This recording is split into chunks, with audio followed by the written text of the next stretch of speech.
Hello everybody, welcome back for another video. Hope you're all doing well and that you are all having a great day to start things off. Jay Clayton, who is the chair of the U.S. Securities and Exchange Commission, or the SEC, said that he believes that Bitcoin is not a security since it acts as a replacement for sovereign currencies. Clayton, when speaking about the incredible promise of distributed ledger technologies driving efficiencies in markets, clarified during his CNBC interview his thoughts on cryptocurrencies that are replacements for sovereign currencies. He said, replace the dollar, the yen, the euro with Bitcoin. That type of currency is not a security. Well, Clayton did not comment on specific assets besides Bitcoin about their status as securities.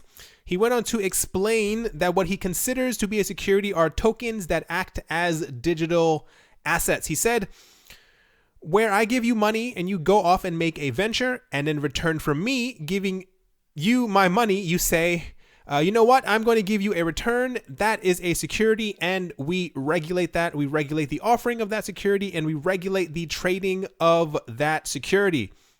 When asked to make clear his statement on whether ICOs are securities, Clayton told the interviewers, I just did. Clayton added that the SEC won't support changing the definition of a security to support the ICO community, as they are not going to do any violence to the traditional definition of a security, which has already worked for a long time. Wouldn't really say that, especially when the definition of a security is 80 years old already. The SEC chair had previously praised distributed ledger tech blockchain as an example during February's SEC and Commodity Futures Trading Commission cryptocurrency hearing. At the time, Clayton had noted that every ICO that the SEC had so far seen would be considered a security. Altcoins Ethereum and Ripple have come up in the cryptocurrency security question, with Joseph Lubin of Ethereum emphatically denying that Ethereum was a security, and Ripple similarly rejecting a security classification. At least at the time of me making this video, I don't know what it's going to be in the future. I am shocked that the price of Bitcoin actually has not gone up at all, has actually gone down a tiny bit. There was a not a major discussion, but when it came down to Ethereum and Ripple possibly being securities, there were whispers that Bitcoin could also be considered a security as well, which means it would fall under the jurisdiction of the SEC. But when the chair of the SEC kind of comes forward and says that Bitcoin is definitely not a security, one would assume that there would have been a bump in price, not it going down. Maybe many people just don't know about this news as of yet. And I mean, it's nice to at least have a slight bit of clarification, but I mean, there's probably no chance at all of Bitcoin being considered a security, especially with how the rulings are, at least right now. Next up, Circle is in the news today. Cryptocurrency startup Circle is seeking to register as a federally licensed bank in the U.S., according to Bloomberg. In a report published on Wednesday, Bloomberg said that alongside the banking license, Circle, which offers a cryptocurrency wallet and investment platform as well as an over-the-counter crypto trading service, would also seek to register with the SEC as a brokerage and trading platform. The move from the Goldman Sachs-backed firm, if successful, would allow it to trade crypto tokens that are considered as securities in the United States and would help it circumvent the complexities of registering as a cryptocurrency firm with regulators in all 50 states. They said, you're able to have a single conversation. It's hard to have 50 conversations. Following early talks with the Office of the Comptroller of the Currency over the banking registration, as well as the SEC and the Financial Industry Regulating Authority, Circle said it would likely seek SEC regulation before moving to apply for the banking license, according to the report. This is happening more and more. Like I said, when it comes to news like this, it bothers me because these people know exactly what they plan on classifying the coins as. I don't know what they're waiting for. I don't know what special meeting they're waiting for. I don't know if they're planning on doing it live, if they're planning on just releasing a memo or a statement, but they've definitely gone over this at least in my head, they know exactly what they want to declare these as, but I'm pretty sure that everyone who's in cryptocurrency right now, at least the major cryptocurrency traders, that is to say like exchanges, I'm pretty sure they've all received some type of letter that we just will never know about, that tells them exactly what some coins are, but I'm sure it's on a hush-hush basis. So this is why a lot of them, especially Coinbase, has come forward saying that they're also going to try and become an exchange that's allowed to trade securities, because Coinbase wants to add more coins, obviously. But I think a huge tidal wave of coins will be declared as securities, but they shouldn't come as a surprise to anyone, because following the definition, a lot of them are securities. But of course, because the market panics, I'm assuming there's going to be a huge backlash in price because people don't understand exactly what the classification of them as a security will mean in the long run. Next up, Codius is in the news. I was actually kind of shocked that this happened so quickly.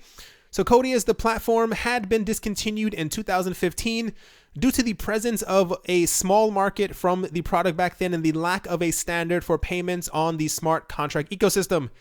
Each blockchain had its own standards, and communications between two different ones was unheard of until the introduction of Interledger not too long ago. Interledger is an open protocol suite for sending payments across different ledgers. Like routers on the internet, connectors route packets of money across independent payment networks. The open architecture and minimal protocol enable interoperability for any value transfer system.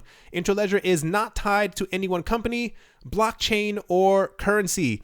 Another problem that made Codius unable to launch back then was that running smart contracts does indeed cost money, and the team at Ripple did not have a neutral way to pay the Codius hosts.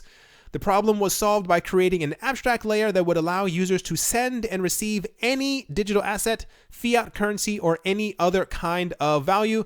This abstract layer would later become the aforementioned Interledger that is now 100% fit for use.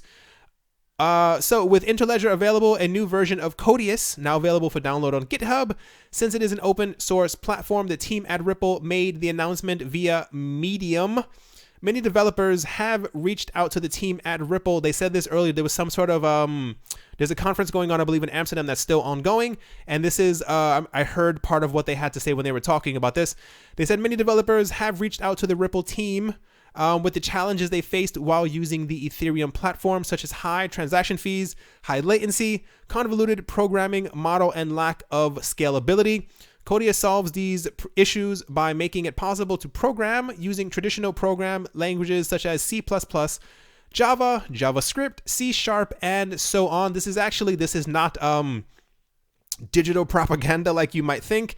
Ethereum has been having a major problem, a couple of them, when it comes down to scaling. This we know, we've gone over this before, but when it comes to actually creating things on their smart contract platform, a lot of people have come forward saying they don't, how do I say this?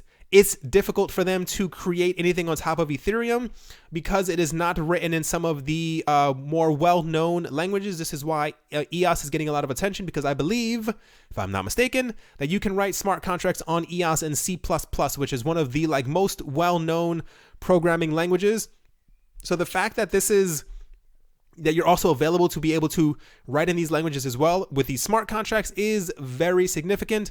We had news, it had to be in April or something like that, about Codius, and I'm actually shocked that they've revived it so quick, because a lot of people didn't think it would be, we assumed it would take around to December before Codius got up and running again, but I assume someone lit a fire under them, because if you have noticed, one of the main ways to stay relevant in the cryptocurrency world right now is to have a smart contract platform. Same exact thing with Bitcoin. There are tons of people who are trying to develop smart contracts in some way on Bitcoin, even if they're very, very basic. You have to be able to show that your coin is as good as the other coins that can do exactly what they can do. So very nice to hear that Codius is already up and running. Next up, Binance is in the news, and this is incredibly significant, like you would not believe. Cao Changpeng, the CEO and founder of Binance, revealed the company has set up a bank account in Malta in an exclusive interview with Cointelegraph on Wednesday. Binance is currently the world's largest crypto exchange with $1.4 billion in trade volume, according to CoinMarketCap data. Binance is literally a year old. They came out of nowhere, completely took over the entire market, confusing and surprising a lot of people, but I love Binance. I think they're absolutely awesome.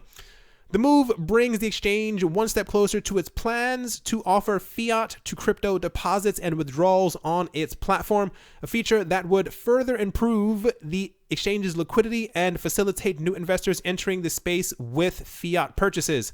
Cao, better known as CZ or CZ, depending on how you want to pronounce it, described the new bank account as a very significant development since the exchange first revealed it was relocating its headquarters to the island.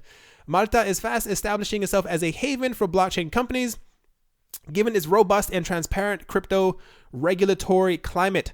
CZ told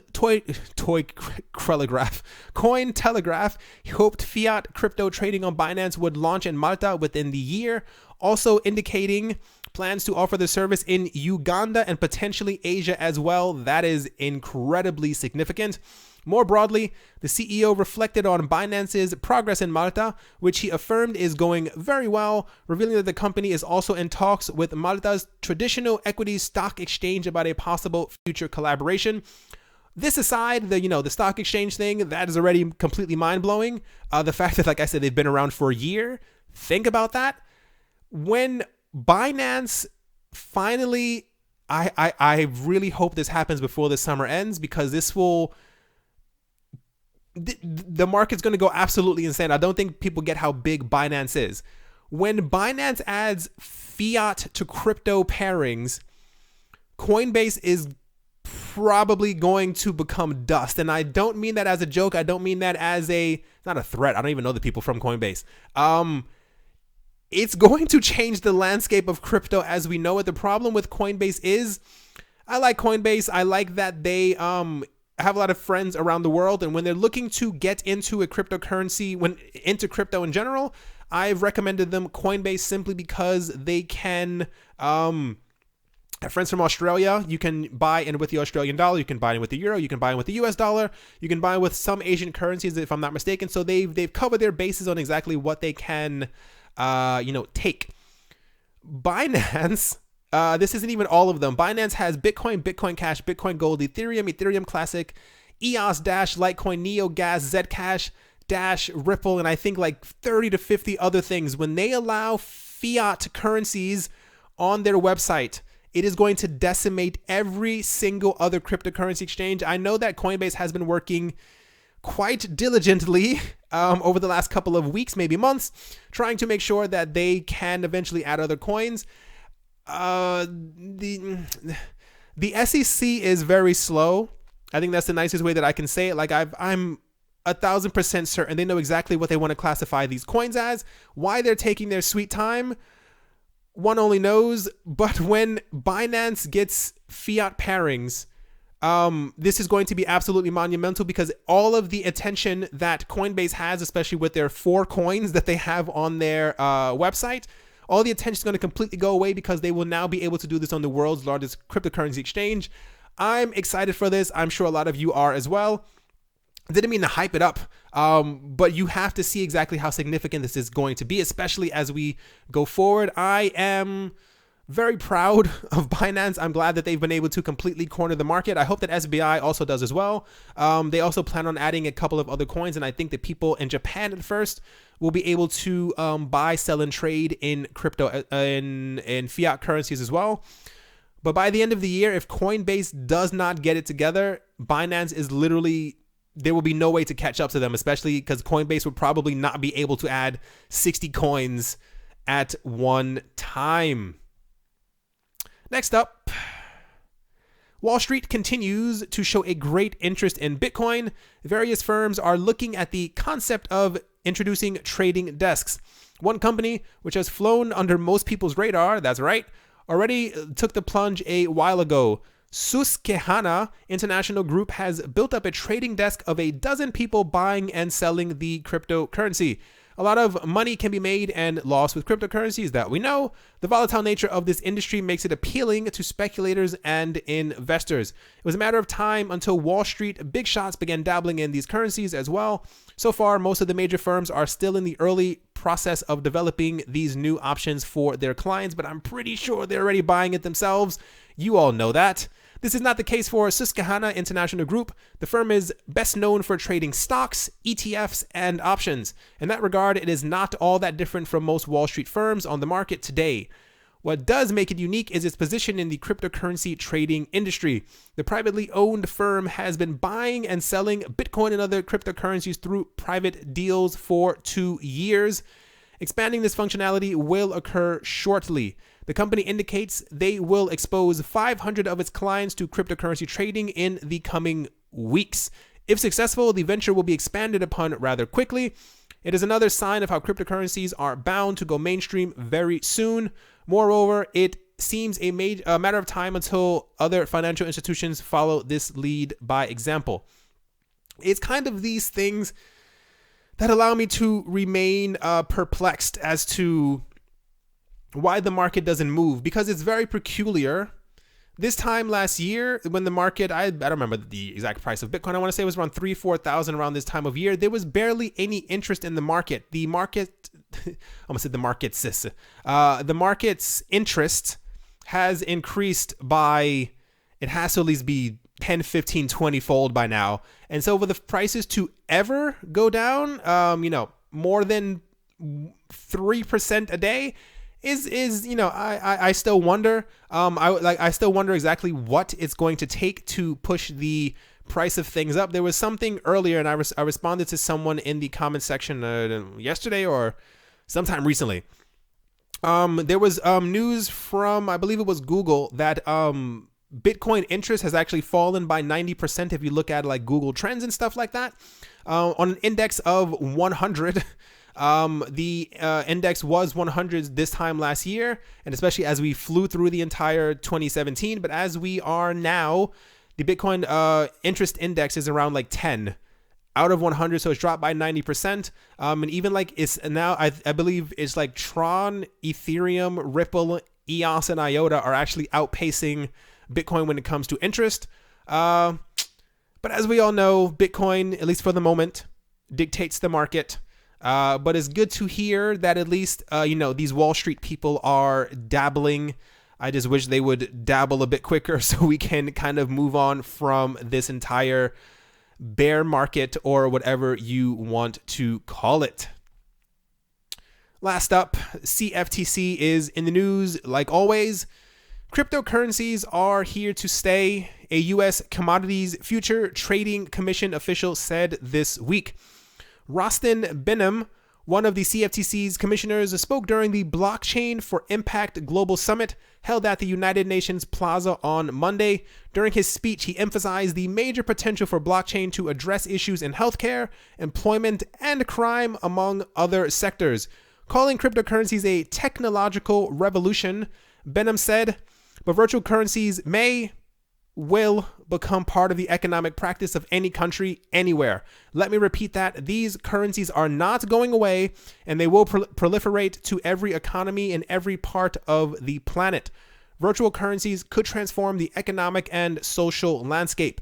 Benham also warned against the flip side of cryptocurrencies if they are not properly overseen, saying if we are not thoughtful, if we do not remain ever diligent to the movements within the transformation, we may unleash corruption, criminality, and division on a greater scale. He said blockchain could become a source for repression and totalitarianism, which is 195% true. If you look into it, there are a lot of countries who are adopting blockchain who do not... how do I say this nicely? Who do not care for their citizens.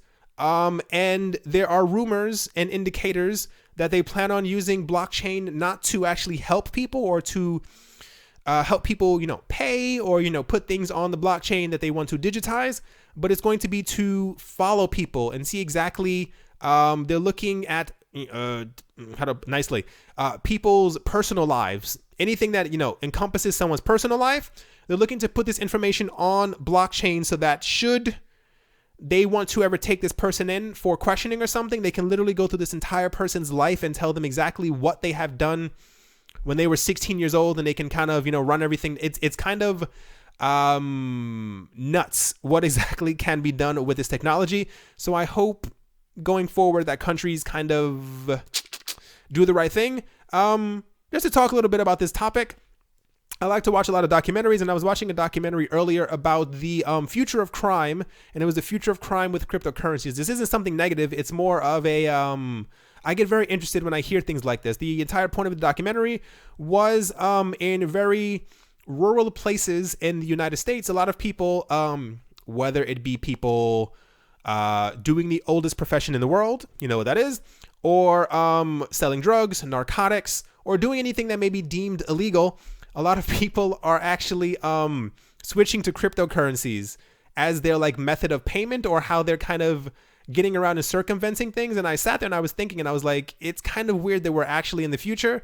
They were showing a guy who he said he used to sell drugs on the street, and now he sells things on the dark web, and he gets his payout in Bitcoin. And he said there's 3 Bitcoin ATMs near where I live. So-and-so. And he puts the Bitcoin into it, and he gets out cash. And he was like, yeah, and on any given day, I make between $3,000 to $5,000. And he was like, there's no way for the cops to know exactly what I'm doing, because he had his own system. I'm not going to really talk about it in this video. I don't know if other people out there are as interested into, the whole futurist thing, or being in the future, or how far that we've come. I was a 90s child. Not that you needed to know that, but I never thought that the world would actually be this way, especially when people are kind of committing crimes through the internet. I think it's all very interesting. The world is developing a lot faster than a lot of people thought that it would. And it's nice and a bit ominous to hear something like cryptocurrencies are not going away. We're literally at a crossroads in the time of being a human.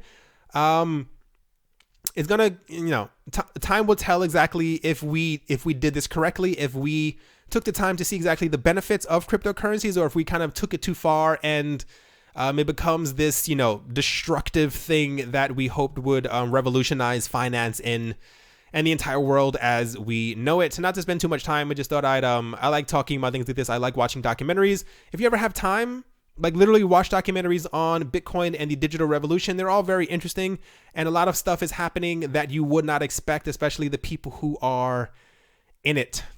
Alrighty, everyone. That is definitely going to do it for this video. I hope you guys enjoyed. I hope you guys are having a great day, morning, afternoon, evening, wherever you are, wherever you might be. Thank you once again for all the support. I do appreciate it. I'm always horrible at any of these things. I will talk to you all soon. See you.